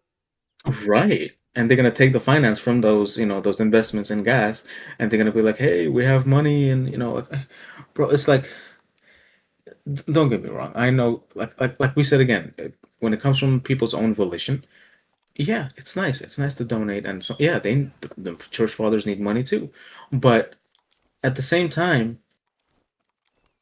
having it set up as to where you have to donate something to the point where it's like literally applying tip at like in some services of like when you go out for food you have to do some form of tip. I Turning it wish into something like I that. wish that was actually true, brother. Man, I wish that was actually true. I know, man. What is like, but you see my point though. It's like I'm telling you, the Christianity, Jesus actually never called it Christianity, but anyway, I worked in the I worked in the restaurant industry for like for for for over a while. yeah for over 4 years. I worked in the restaurant industry for over 4 years, and I'm telling you, the majority of society will selfishly not tip you. All right, I've Yeah. I've if I had so many instances where people will go out of their way to spend over $200 on some food and not even tip the people who make it, not even $1. It's harsh out there, man. It's really bad. It's Like you can fucked just up. see, you can just see like literally even situations like that kind of paints a picture in your mind as to how much we have devolved. And I don't think about it. I don't think about how that's fucked up, and I don't think about the scenario. But when I do, my head would be like, yo, what is wrong with you people? What is wrong with you Exactly. people? It's disappointing, you know. It is disappointing. It makes you like, man, I wish I had, because you want to have faith in humanity, bro. Because you see the crazy shit that's happening out there, and you're just like, man, I really hope people are against this. But then you go and see people aren't supporting it, but people also are not fighting it, and you're just like, really, you spineless assholes? Right. You're not gonna stand up for this kind of stupid shit that's happening? That's the least you could do. Speak out against it. And don't get me wrong, there's quite a few people, influential people even, that are like, yeah, I don't support this. I'm leaving this I'm leaving this job because this job supports what's going on over there. Like I've Right. seen that and I'm like, okay, respect to you. Respect to you. Like sometimes popularity and wealth goes to the right hands. It does. Dude, But one of the reasons I even lost interest in my very first job was when they started promoting Diablo 4. And I'm not even gonna get into oh yeah, and there's yeah. no even need to explain why I'm not I'm not down with Diablo 4. I don't need to explain that. Like the obviousness is there. The clear evidence is there. Come on, bro. This is probably not safe for me to say, but I will say it regardless because I literally am at a point where I don't give two fucks. Um, it's like there's certain brands or there's certain types of, I guess you could say, franchises or corporations that are funded by Jews, Jewish authorities, and it's like, and sorry, but McDonald's is one of them. Damn. McDonald's is literally one of them, and yeah, that's why, like, because of the whole genocide thing that's happening in Palestine, a lot of Muslims, actually, majority of them have stopped buying from McDonald's. McDonald's is a Jewish corporation. It funds what's Israel. Yep. I don't know why I was about to say Jerusalem. It funds Israel. So they're like, yeah, we're boycotting that. Well, And let me it's go like, ahead and stop eating from it, McDonald's. I mean, yeah, it's like, I don't even because eat if you think McDonald's about it, like that, but yeah. because like here's another conspiracy, right? Here, think about it. Israel, the people of Israel, killed the Messiah, didn't they? Yeah, They yeah, killed the yeah, Christ. yeah, that's not crazy to say. They crucified him. They crucified the Christ. So they said, no, this is not the right Messiah. We're waiting for the next Messiah. Now, what is another messianic, or rather anti-messianic figure that is going to rise up I think in Islam and I may have misheard Arabic? the question. I think I may have No, you're misheard fine. the question. I'm saying, what's like, they killed the person that came right in front of their eyes and claimed, "Hey, I'm the Messiah. I'm the Christ." Right, And they're like, "No, you're not the Christ. There's another Christ that's going to come. There's another Messiah that's going to come." right. So, while Muslims and Christians are already unified in the fact that Jesus is the Christ and the Messiah, which nation is the only nation that was like, "No, you're not the Christ. We're waiting for another Christ." Oh yeah, So that was. while Oh yeah, Muslims that was and Jews. Jews Yeah, so while Muslims and Christians are unified under Jesus' second coming, which nation is it that's supporting the Antichrist, who also claims to be the Messiah? I mean, is there a right answer to this? Cause I was going to say Israel, but at the same time I was gonna say America too, because America is doing it as well. No, exactly. America is part of the picture. Oh, okay. So I wasn't crazy. No. You're not crazy, for sure not. But it's like, because you see, then by definition, you understand the people that are standing up against Israel, or the countries that are fighting up against Israel. Those are the countries you need to be siding with. Right. Iran is one of those countries. It's a Muslim country. Don't get me wrong, there's Christians in Iran as well. But it's like, they're the one of the few. Even Saudi Arabia didn't rise up against Israel. And they're all, because here, a little, you probably don't know the entire lore of that, but Saudi Arabia is also in part of the devil's plan, because they've already blasphemed a bunch of stuff pertaining to Muhammad and Islam that was established in that continent, or in that Right. peninsula. Okay. Even Saudi Arabia didn't lift a finger. Saudi Arabia, these billionaire kings and princes, they didn't lift a finger to help the people of I Palestine. mean, I I mean Iran did. to be fair, What? the nations that would usually stand up to the tyranny of anything, you would think that they would do something, but they haven't been doing shit with anything lately. Let's be honest. No, Not exactly, even, not even with because here's the thing, Muhammad has literally prophesized specific details as to what's going to happen, and what are the symptoms or signs before that certain thing happens. One of those few signs has already happened. Just putting it out there. A certain person with a certain name, with a certain kind of appearance, has already taken leadership of Saudi Arabia. And Muhammad is a prophet, spiritual, divine man of God, who literally gave you specific details as to what this motherfucker is going to look like. And guess what? The guy fits every single one of those descriptions. right. So, yeah, the end of times is already happening. And the second coming is near. But it's like, the world is gonna get worse before that emergence happens. Now since we're moving, now since you mentioned about the second coming being there, I do want to put this out there, and this may be where we're gonna have different opinions.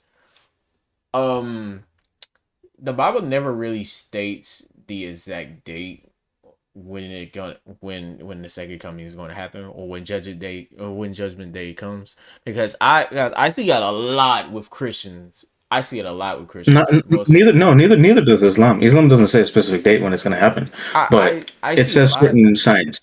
I see a lot with Christians he claiming that, oh, we're at the end times. Jesus is about to return, or he already has returned, or the trumpets are gonna blow. Look, I No, no, yeah, those are like the people, like we were talking about the whole canon theory, the conspiracy we were talking about earlier, uh like how people just want to believe anything and latch on to anything. Those are the kind of people that are like, oh my God, the end times are near. Like, well, no, the end times aren't near. We've been nearing towards the end times ever since time started. Like, right, it's like, because that's what was throwing that's what's throwing me off, because the things that they said, the things that a lot of people said that they're seeing, I felt like that's already been shown long before I was even born. no, exactly, exactly. It's been happening since the beginning of 18th, 19th century. Because It's y'all already been happening. y'all saying this, like, y'all describing this like all of this is gonna happen in one night. Nah. Exactly. Like they don't understand. I'm glad you understand. They don't understand that it's not going to happen in how we perceive time. Right. For us, we want things to happen within a week, within a month, within a year. Cause you Like, gotta no. understand. Cause you gotta understand, and we say this a lot. We say this a lot in the church. God's timing is different. No, no, it is. Even physiologically and like just cosmologically speaking, it is different because we already know like about quantum physics and like time warps and all that stuff. It is quite literally different. Even the space shuttle you see that's circling around this planet is on a different time frame than us. Right. Cause it And make people don't realize cause it's in like the camera. what is like 10 years, 100 years, a century for us is could literally just be a millisecond for God. Right. Cause we make cause if we're going off of that, with like when we take a telescope, or we take a camera, we take a scope and look at that whatever shuttle that's Right. in the fucking space, it may look like it's moving at 2 miles for us, but for where they're at, they probably moving at 1,000,000 hours per hour and we don't even know it. No, no, exactly. Every time people don't know this. It's a little. I guess you could call it a fun fact of the day. Every time you look through a telescope, it's time travel because everything that you're seeing that's happening out there in space, you're seeing what actually happened 8 minutes ago. That is true. That's true. That's not crazy to say. That's not crazy to say. Which is crazy because like if light is taking that much time to travel from the extent of our sight of that telescope to reach our eyes. So we think something hasn't happened until it actually has been perceived by our human eyesight. But when in reality it's already happened, you're just picking up on it right now. Right. So it's like a lot of people need to understand that when they're always like, "Oh, why doesn't this happen already? Why doesn't this happen already?" What might be a ginormous calamity for you? God could be like, "Oh no, no, my plan's just starting." Right. I don't like usually talking like this and like more in like a religious way. I'm more of a spiritually practical person, but for the sake of people that always use God arguments, right? It's like, yeah, well, people are like, "Oh, why doesn't God do this? Why doesn't God do that?" Like, bro, no, God Spiritual doesn't follow logic. your freaking agenda. Spiritual logic. Exactly. People need to understand who you're referring to as God. What makes you think he's going to follow your agenda based off of your emotion, based off of your weakness, your insecurities? What makes you think that? Because a lot of people like to say this, and I heavily disagree with this because people. It just goes to show you as an example of misinterpretation. You know how this whole thing is like, oh yeah, we're made in our heavenly Father's image, Right. right? Yeah, in potentiality, we can display all of his greatness, but doesn't mean he carries all the same. People don't look at it as, oh, I have the capability of depicting God's greatness through my physical body by performing miracles in His name and all that. I can do that. But what people are making the mistake is they're reversing the equation. That means if I have this fallibility, God has that. No. That's not how it works. People are like, oh, because I have a sense of humor, God has a sense of humor too. I was like, that's funny when you say it for the joke, but that's not how God works. You're humanizing God into like emotions and weaknesses and vulnerabilities. That's not who God is. God is beyond your finite capability of understanding. That makes sense. That makes sense. Because people are reversing it. People are, instead of saying, hey, God teaches us to do this, this, and this. Instead of me doing this and this and this, hey, just because I'm made in His image, if I do this, then that means God must do that too. Like, no, what kind of stupid logic is that? Because that means you're trying to say that you're God or you're just like God? No, exactly. It like the whole idea of creator and creation falls apart. Right. Like this, it just goes to show you that, yeah, this is the extent to which people are literally going just to make themselves feel better. Thinking about it now, I'm thinking people are getting the phrase "made in God's image" kind of mixed up. No, exactly. Misinterpretation. People are trying to put a false narrative on it. You're made in the image of God. You're not made in an image that's just like God. I said the image of God. Like you're made. I want to say, yeah, you're made in the image of God, but that could mean in potentiality. Yeah, that can mean something completely different. That doesn't mean you're made 100% like God. It can mean you're made in an image God intended you to be. Exactly, dude. Like, for example, the perfection of a glass that it is completely full. Right? Right. That's the perfection of a glass. It's filled to the brim to its full capacity. Human beings has its own level of perfection. Now, to say that we're made in His image, dude, what isn't made in His image? Everything reflects Him. Everything. Now, human nature is different, where we tend to become different from what we were actually created as, because that's where our trials and tribulations come into play. The more trials and tribulations we go through, we tend to not stay the same as to where we were before. We get shook. We get shaken up. Our faith doesn't stay the same. Our responsibility fades. And we start being like, who gives a shit?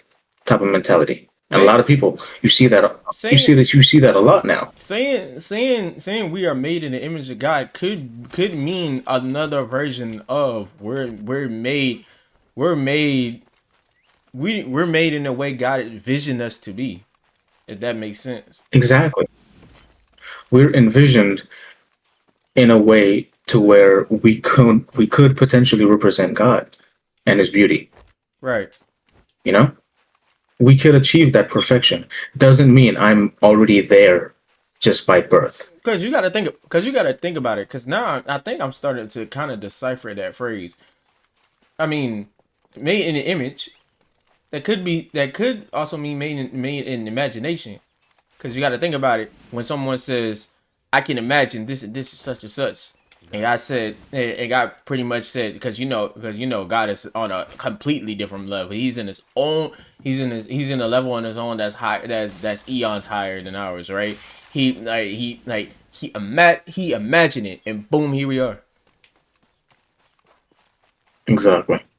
And it's like, people need to understand that just because because yes, human beings are the top of the food chain in terms of creation.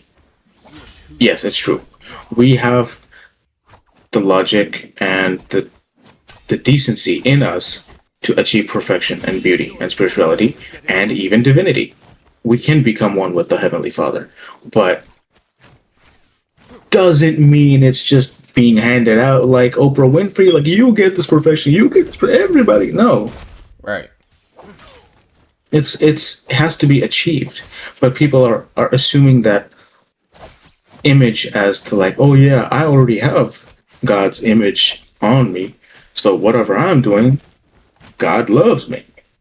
Like, no, if you are a liar, God does not love you when you are a liar. Right. That's another thing. You're Like not. this whole You're not just like God if you're a liar. You're not just like God. You're not just like God if you're stealing. You're not just like God if you're manipulating people. You're not. That's not how it works. exactly. That's not how. If you have hate in your heart, you're not in God's image because God doesn't hate. You You supposed know? to like people say live like Jesus, live like God. It didn't like yeah yes that is true. They no I never hear anyone say be God. Exactly. Because think about it this way. Like, how many people that you know have the decency to get nailed on a cross, and while the nails are going down, he has the decency and the kindness in his heart to say, "Forgive them, for they don't know what they do." Right. How many people? If One nail goes you even really even a saying quarter of a centimeter into our hand, we're gonna be like, we're crashing the fuck out. "Motherfuck! What?" We're crashing out. Exactly. We're crashing out. Like who am I? Who am I? Who am I to say that I am God? Who am I to say that I'm a God? Like who am I to say that? And I never in any lifetime had to endure the same shit Jesus did. That's what it means to be Christ. That's what it means to be Muhammad. Be persecuted, have people throw stones at you and still smile at them and say, "Peace and blessing be upon you." That's what it means to be these kinds of figures. Yeah, cause Jesus better than me. Jesus is definitely 100% better than me because if I'm trying to, cause if I was to spread the word of gospel and somebody started cursing me out, yeah, I could probably deal with it. And I could probably just deal with that. But if somebody start throwing stones at me, yeah, I'm squabbing, nigga. I'm not God. I'm not You're literally pulling an AK-47 out of your inventory. right. Wait, what? Wait, what? Wait, what? Oh, wait. I didn't catch that. Wait, hold on. It's a metaphor. It's a metaphor signifying that like we're gonna get so mad AK-47 is just gonna spawn out of the sky. Okay. Because I don't know what I heard the first time you said that. I don't know what I was hearing. No, but no, like seriously though, because like Muhammad had to go to different people to spread the message of Yeah. Islam, submission to God, I, and of course, what was the reception he got? People stoned him. People threw rocks at him. People threw stones at him. He even said that was one of the worst days of his life. But hey, he didn't ever pick up a stone and throw it back at him. bruh, Jesus, Jesus literally getting he was getting jumped, getting his ass beat back to back. Had a crown of thorns Right. that probably hurt like shit. They probably hurt worse than any other pain that anyone could ever felt. Dude got literally beaten in front of in front of his mother, in front of Right. public, in front of public.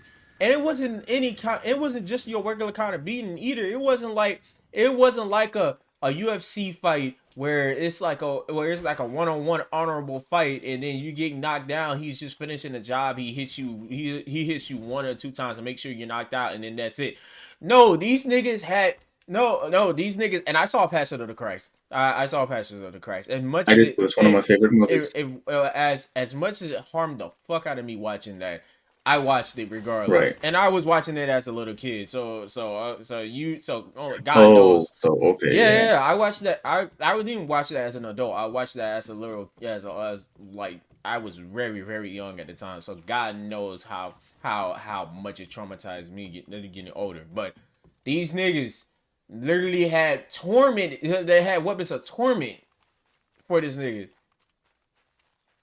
Like bro, they had weapons of torment for this guy, and y'all telling Hmm. me, you telling me you can endure that? You can endure that? Get the fuck out of here, man! I Exactly. refuse to believe. I And like refuse to believe you, that. you see these hardships that saint-like figures had to undergo, and they still maintain peace at their heart and a smile on their face. and they don't curse anybody in the midst of undergoing that kind of stuff.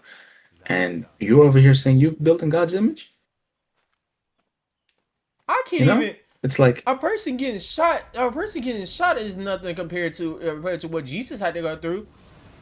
exactly. A woman giving birth to a baby is not even close to what Jesus had to go through. Getting cuts Exactly. to the side, getting speared while you're on a cross and you're already dead. Get out of here, you thought, nigga. Hold on, give me a second. I'm about to clown a nigga real quick. No, you good. But like you see all these different types of just misinterpretations that have just kind of become widespread in the Christian community. And even in some aspects, there's a lot of, like Islamic concepts that are so misinterpreted and it causes so much hate. And even in Hinduism and Buddhism, any religion you think of, I forgot that was even a people thing. have I forgot exactly. I forgot Hinduism was even a thing. No, no, exactly. Because we have to be very inclusive because like we're not trying to.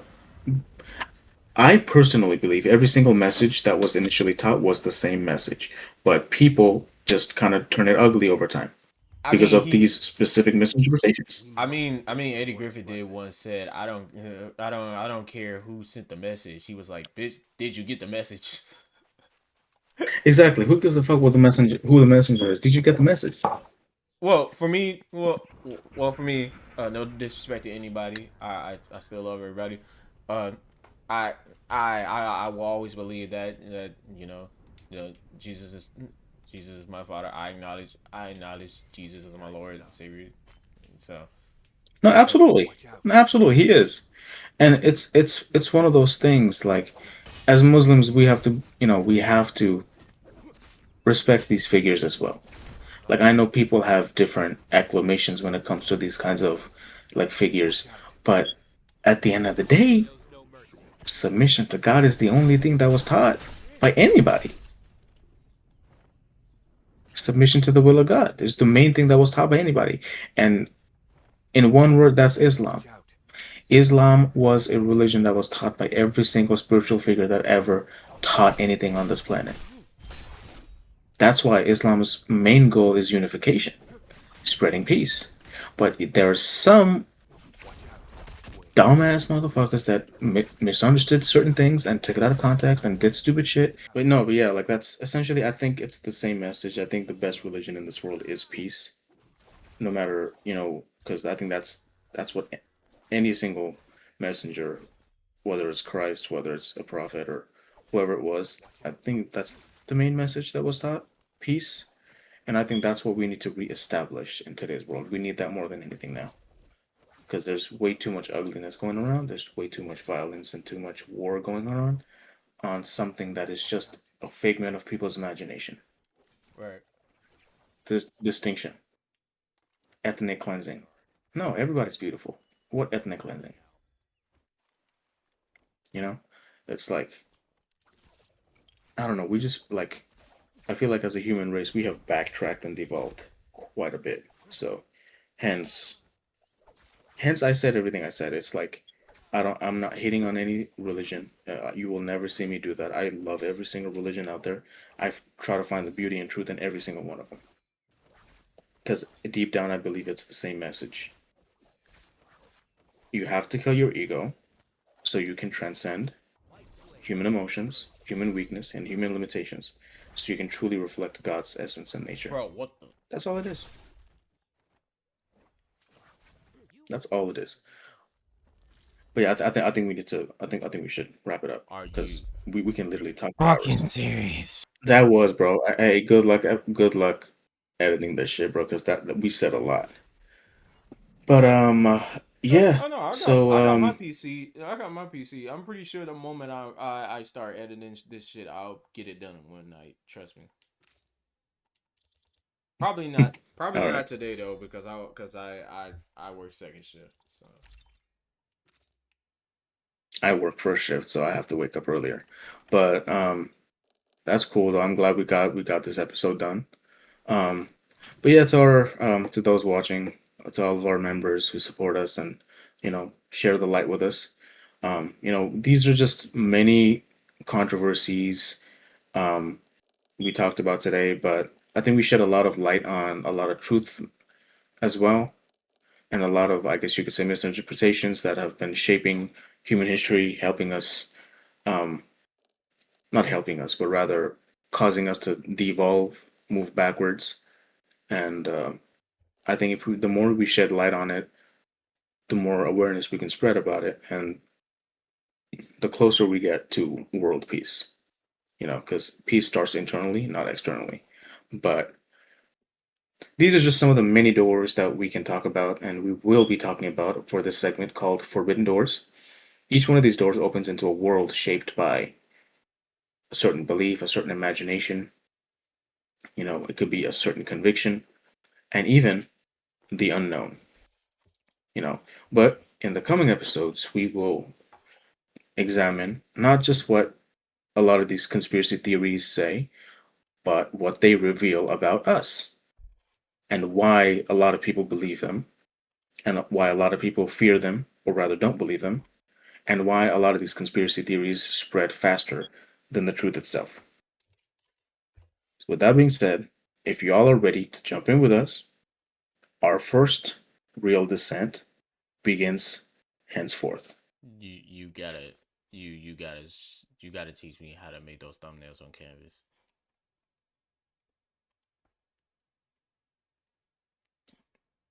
Hang on, let me stop the recording real quick. Let me stop the recording.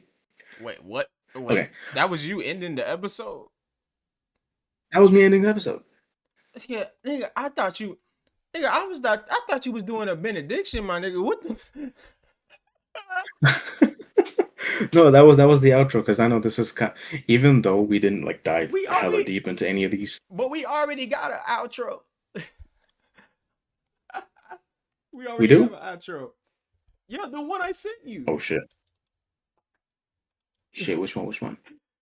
The one with the one with the hold on, wait. Hold on. Give me a second. I need to go in. Hang on. What was that? Not the out. No. Okay, no. I see what you were saying. No. The outro meaning like that's as far as we will see all next time. We will still have our thing, but this is specifically for Forbidden Doors. That's why I said all that. But no, we will have our. We can still use that outro. We can. But if we're gonna have a Flint, if we're gonna have what's I guess signature intro. I mean signature intro and outro for Forbidden Doors. I already suggested with the Resident Evil older Resident Evil games where you're going through a door and shit like that. We might need to work on that one. We might need to workshop that one. No, but yeah, no, we can.